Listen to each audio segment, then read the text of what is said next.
ആ എന്തു പറ്റി? തന്റെ മുഖം എന്താ വല്ലാതിരിക്കുന്നേ?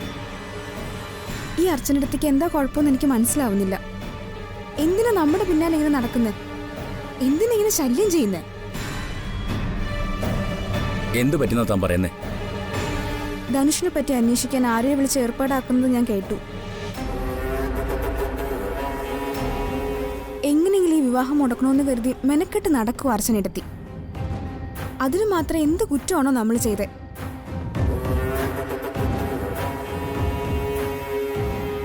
എനിക്കാകെ ടെൻഷനാ ധനുഷ്. എടോ, ഇതൊരു കല്യാണമാണ്. അവര് 100 മാർഗത്തിൽ അന്വേഷിക്കും. അതിനെന്താ, അവരന്വേഷിക്കട്ടെ. നെല്ലിശ്ശേരിയിലേക്ക് മരുമകനായി ഒരാൾ വരുമ്പോ അവന്റെ സ്വഭാവവും കുടുംബവും ചുറ്റുപാടുകളൊക്കെ അന്വേഷിക്കേണ്ടതും അതൊരു ചടങ്ങാണ്. അതിലൊരു കുഴപ്പവും ഞാൻ നോക്കിയിട്ട് കാണുന്നില്ല. അതുപോലല്ല ധനുഷ് അർച്ചനേട്ടത്തി. അർച്ചനേട്ടത്തിക്ക് നമ്മുടെ കല്യാണത്തിന് തീരെ താല്പര്യമില്ല. ഏട്ടത്തി ഇതൊക്കെ അന്വേഷിക്കുന്നത് ഈ കല്യാണം മുടക്കാൻ വേണ്ടിട്ടാ. അവര് മുടക്കാൻ നോക്കുകയാണെങ്കിൽ നോക്കട്ടെ. അതിനെന്തിനാ താൻ ടെൻഷനാവുന്നേ? എനിക്കില്ലാത്ത ടെൻഷൻ തനിക്ക് വേണ്ട. ആരൊക്കെ എതിർത്താലും മുടക്കാൻ നോക്കിയാലും ഈ കല്യാണം നടക്കും. നമ്മൾ ഒരുമിച്ച് ജീവിക്കും. മറ്റൊന്നും ആലോചിക്കാതെ സമാധാനമായിട്ടിരിക്കുക.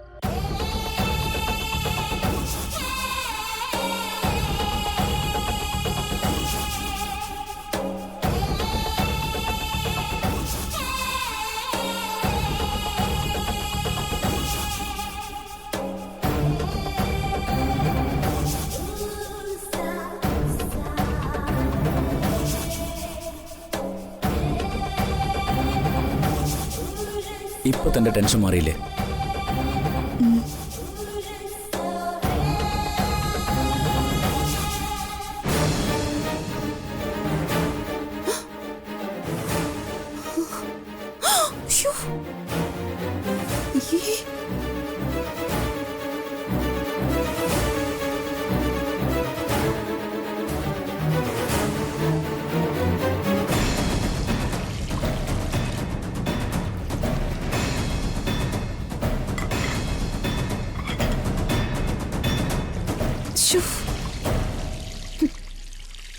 എന്തൊക്കെയാണാവോ ഈ വീട്ടിൽ നടന്നുകൊണ്ടിരിക്കുന്നത്?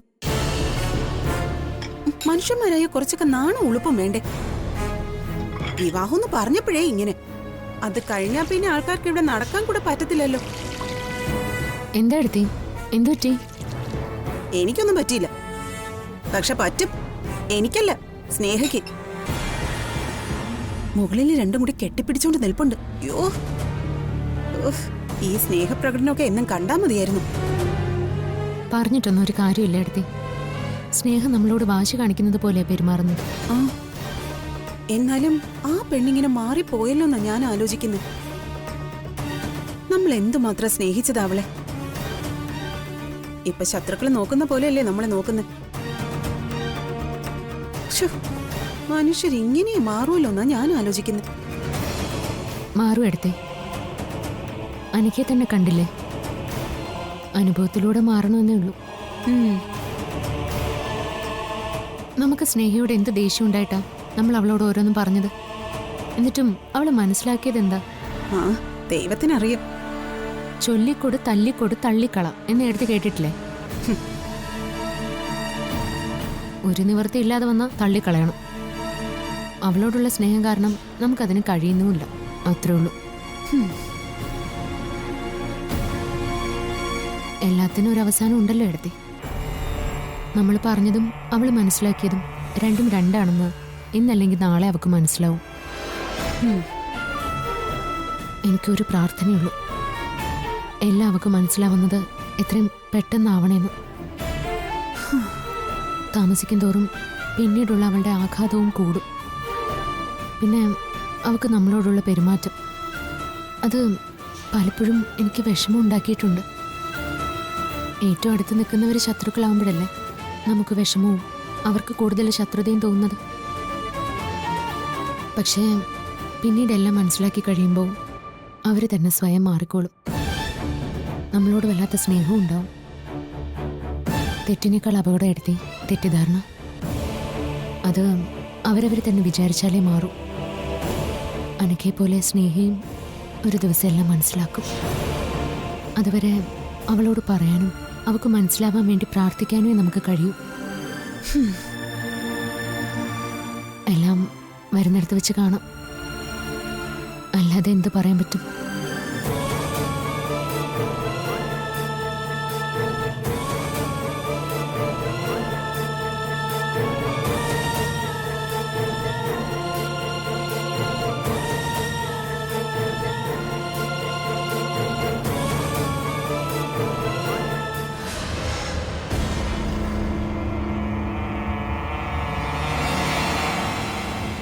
എന്താ ഡോക്ടർ, ഞാൻ പറഞ്ഞതിന് എന്തെങ്കിലും തടസ്സങ്ങളുണ്ടോ?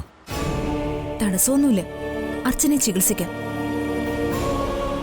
ഞാൻ ആലോചിക്കുന്നത് അതിനെക്കുറിച്ചല്ല, അർച്ചന അറിയാതെ എങ്ങനെയാ ട്രീറ്റ്മെന്റ് നടത്തുകയെന്ന്. ഈ ട്രീറ്റ്മെന്റിന് 50-50 ചാൻസാ ഉള്ളത്. 100% ഉറപ്പ് പറയാൻ പറ്റുമായിരുന്നെങ്കിൽ അർച്ചനെ അറിയിച്ചു തന്നെ നടത്തായിരുന്നു. അർച്ചനെ കാര്യങ്ങൾ അറിയിച്ച ശേഷം ട്രീറ്റ്മെന്റ് ഫെയിലായ അർച്ചന എല്ലാം അറിയുകയും ചെയ്യും, ട്രീറ്റ്മെന്റ് കൊണ്ട് ഗുണം ഇല്ലാതാവുകയും ചെയ്യും.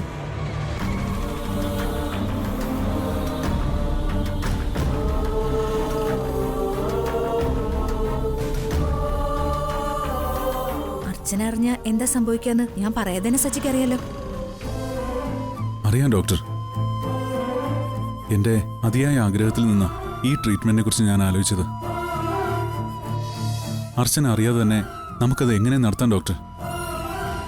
എന്തെങ്കിലും ഒരു വഴി കിട്ടും, അതെനിക്ക് ഉറപ്പാണ്. ഈശ്വരന്റെ വിധിയാണോ അല്ലയോ എന്ന് എനിക്കറിയില്ല. ഇനി ഒരിക്കലും സാധ്യതയില്ലെന്ന് ഈശ്വരന്റെ വിധിയാണോ നമ്മൾ മാറ്റാൻ ശ്രമിക്കുന്നതെന്നും അറിയില്ല. പക്ഷേ എനിക്കെന്ത് നല്ല ആത്മവിശ്വാസം തോന്നുന്നുണ്ടിപ്പോ. അതുകൊണ്ടാ സച്ചി ട്രീറ്റ്മെന്റിന്റെ കാര്യം പറഞ്ഞപ്പോ നമുക്കിത് ഇവിടെ തന്നെ ചെയ്യാമെന്ന് ഞാൻ പറഞ്ഞത്.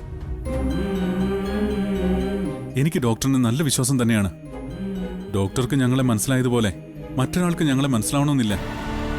ഡോക്ടർ പറഞ്ഞ ആ ആത്മവിശ്വാസം തന്നെയാണ് എന്റെ ധൈര്യവും. അവന്തികടത്തി കൂടി ചേർന്ന് എന്നെ ചതിച്ചതാണെങ്കിൽ അതിനുള്ള മറുപടി കൊടുക്കണം ഡോക്ടർ. എന്റെ അർച്ചന പ്രസവിക്കണം. എല്ലാവരുടെയും മുന്നിൽ ഒരു കുഞ്ഞുമായി ജീവിക്കണം ഞങ്ങൾക്ക്. അതെ, അത് തന്നെയാ വേണ്ടത്.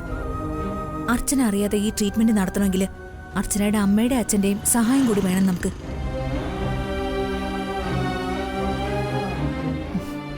എനിക്കറിയാം സച്ചിക്ക് അവരോടുള്ള മനോഭാവം. ഞാൻ വിളിച്ചപ്പോ ആ പാവങ്ങൾ കരയായിരുന്നു.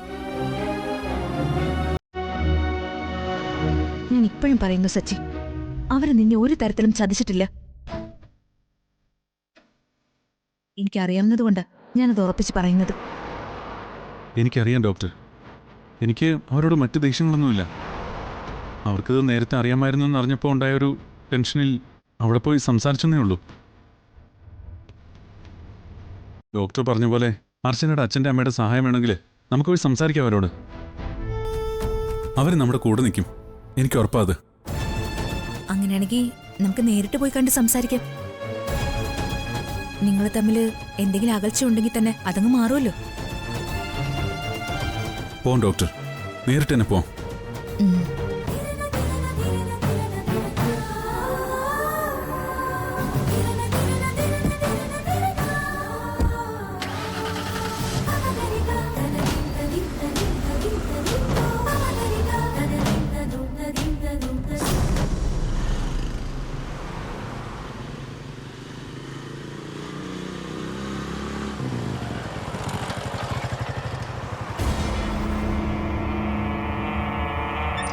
അച്ചു, പറഞ്ഞതൊക്കെ ഓർമ്മയുണ്ടല്ലോ. അവർക്ക് ഒരു തരത്തിലുള്ള സംശയവും നമ്മളായിട്ട് കൊടുക്കരുത്. ഇതുവഴി പോയപ്പോൾ ജസ്റ്റ് ഒന്ന് കയറി, അത്രേ പറയാവൂ. ഒന്നാമത് അവർക്ക് നമ്മളെ പരിചയം കാണില്ല. കാര്യങ്ങളൊക്കെ ഒന്ന് അറിഞ്ഞിട്ട് മതി എല്ലാവരോട് പറയുന്നത്. മനസ്സിലായിട്ടാ. നടക്ക്, വാ.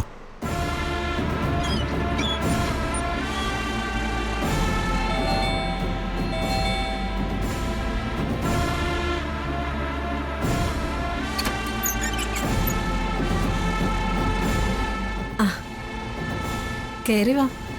ആ, ഞങ്ങള് അനൂപല്ലേ? എനിക്കറിയാം. അർച്ചന എന്താ ഇങ്ങനെ അന്തം വിട്ട് നോക്കുന്നേ? എനിക്ക് നിങ്ങളെയൊക്കെ അറിയാം. ധനുഷ് പറഞ്ഞിരുന്നു നിങ്ങൾ രണ്ടുപേരും ഇങ്ങോട്ട് വരുമെന്ന്. വാ, കേറി വാ.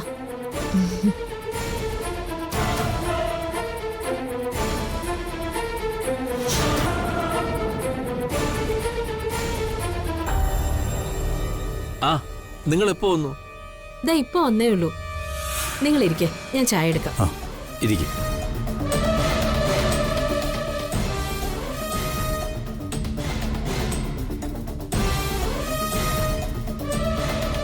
ആ, എടുത്ത് കഴിക്ക്.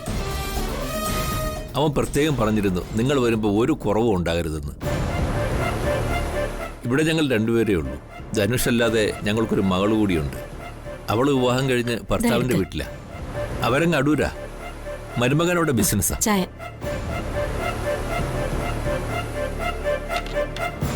മാഷും കമലയൊക്കെ സുഖായിരിക്കുന്നോ?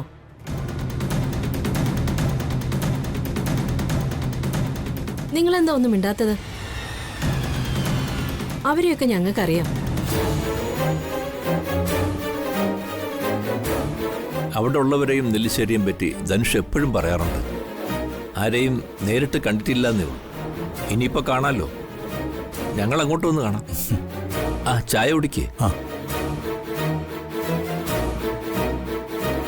വിവാഹത്തിന് മുമ്പ് ഇങ്ങനെ ചെറുക്കനെ കുറിച്ച് അന്വേഷിക്കുന്നത് നല്ലത് തന്നെയാ. എന്റെ മോനായോണ്ട് പറയുന്നതല്ല, നല്ലവനാ. സ്നേഹിക്കാൻ മാത്രമേ അവനറിയൂ.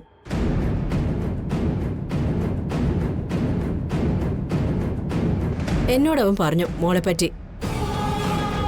ആ വീട്ടിൽ അവനോട് ഏറ്റവും കൂടുതൽ സ്നേഹമുള്ളത് മോൾക്കാണെന്ന് അവൻ പറഞ്ഞു.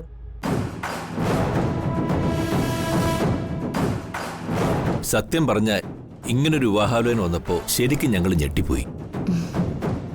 നിങ്ങളുടെ തീരുമാനം എന്താ? നിങ്ങൾക്ക് ഈ വിവാഹത്തോട് ശരിക്കും സമ്മതം തന്നെയാണോ? സമ്മതമാണോന്നോ? 100 വട്ടം സമ്മതം.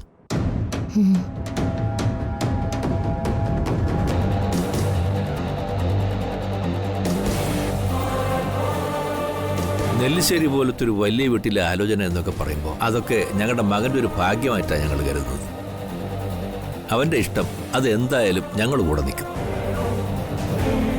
സ്നേഹമോളുടെ ഫോട്ടോ കണ്ടു. നല്ല സുന്ദരി കൊച്ച്. നിങ്ങൾ പറയുന്ന സമയത്ത് ഈ വിവാഹത്തിന് ഞങ്ങൾക്ക് സമ്മതം. ഞങ്ങള് ധനുഷിനെ പറ്റി അന്വേഷിക്കാൻ വന്നതല്ല. ഇതുവഴി ഒരു സ്ഥലം വരെ പോയപ്പോൾ ഒന്ന് കയറിയെന്നേ ഉള്ളൂ. എന്നാ നമുക്ക് ഇറങ്ങാം. മറ്റൊരു ദിവസം കാണാം. കാണാം. ഇതുവഴി പോകുമ്പോഴൊക്കെ ഇതുപോലെ ഇവിടെ കയറണേ. ആയിക്കോട്ടെ. അവൻ വിളിക്കുമ്പോ ഞാൻ പറയാം നിങ്ങൾ വന്നിരുന്നു. ശരി, ആയിക്കോട്ടെ.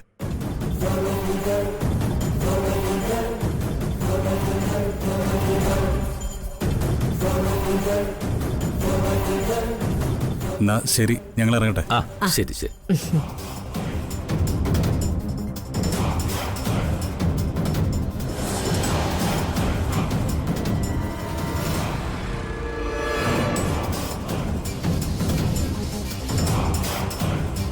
നമ്മൾ വരുന്ന കാര്യം അവനെങ്ങനെ അറിഞ്ഞു?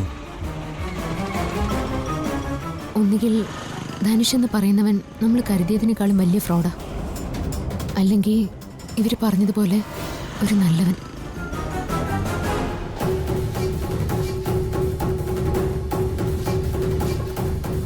കേറ്.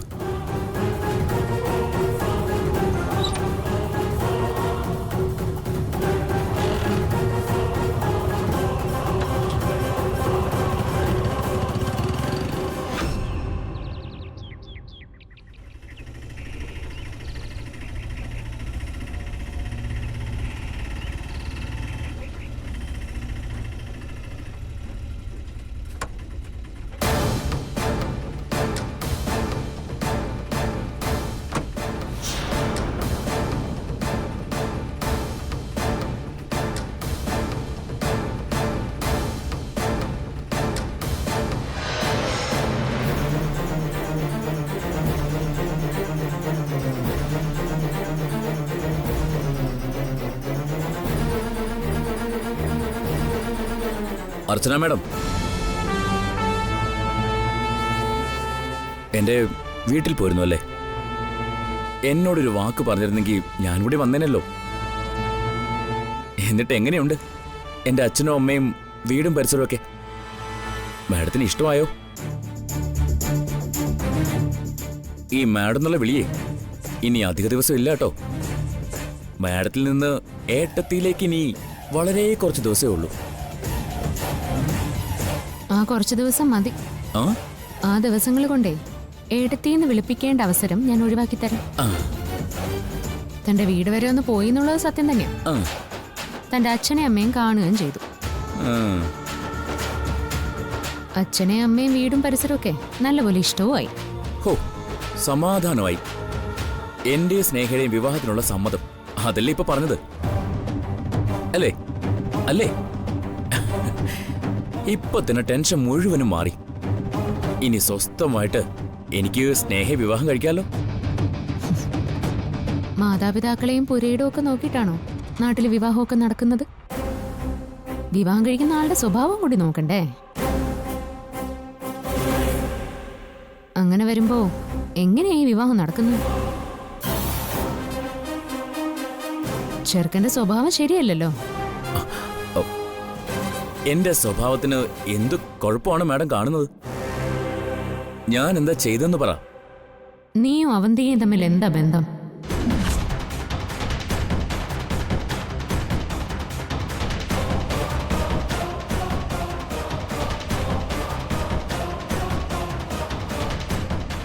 ഞാൻ വെറുതെ ചോദിച്ചതാ.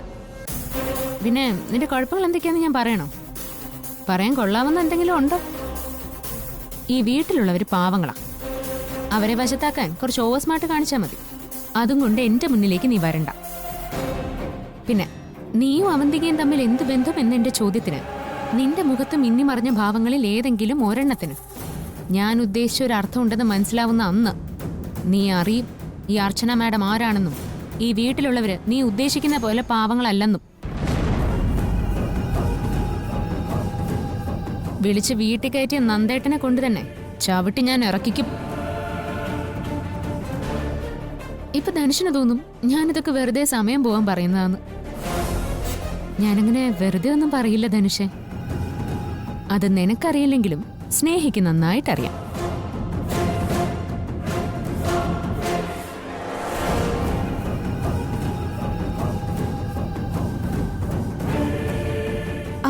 ധനുഷ്, ധനുഷ് എവിടേക്കാ? ഞാനൊന്ന് പുറത്തു പോകാൻ വേണ്ടി ഇറങ്ങിയതാ. എനിക്കും പോകണമായിരുന്നു. അപ്പൊ നമുക്ക് ഒരുമിച്ച് പോവാം അല്ലേ? നമുക്ക് നിന്റെ ബുള്ളറ്റിൽ പോവാം. വാ.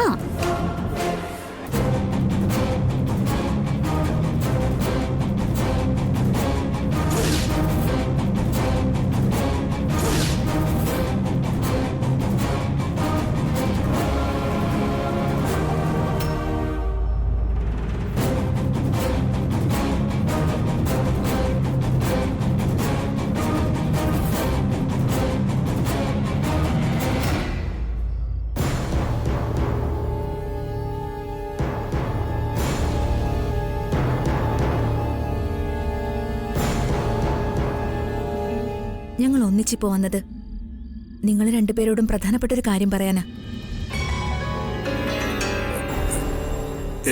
എന്തു പറ്റി? അയ്യോ, പേടിക്കാനുള്ള കാര്യമൊന്നുമല്ല. അല്പം കരുതൽ വേണ്ട കാര്യമാണെന്നേ ഉള്ളൂ. ടെൻഷൻ വേണ്ട. അർച്ചനയുടെ ട്രീറ്റ്മെന്റിന്റെ കാര്യമാണ്. അർച്ചനയുടെ ധാരണയിൽ സച്ചിക്കാണ് കുഴപ്പം. സച്ചി ഈ കാര്യം അറിയിക്കരുതെന്ന് അർച്ചന എന്നോട് പറഞ്ഞിട്ടുണ്ട്.